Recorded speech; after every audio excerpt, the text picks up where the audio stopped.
Australia currently has around $200 billion worth of energy developments on the drawing board.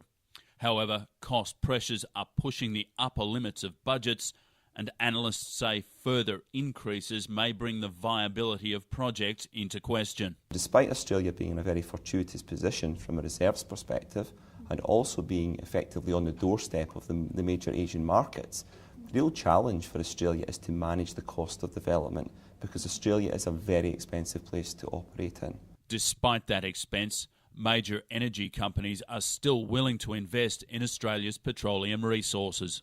But the one big constructive challenge to be addressed is actually delivering these projects to budget and to schedule.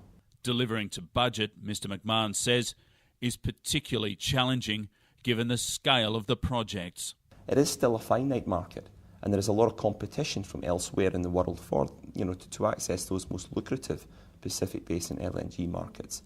And that competition, he says, has a distinct advantage when it comes to the cost of labour. It's basically straightforward supply-demand dynamics. There's a limited resources available, and there's a heck of a lot of demand. Wayne Cant for Oil and Gas Australia, online.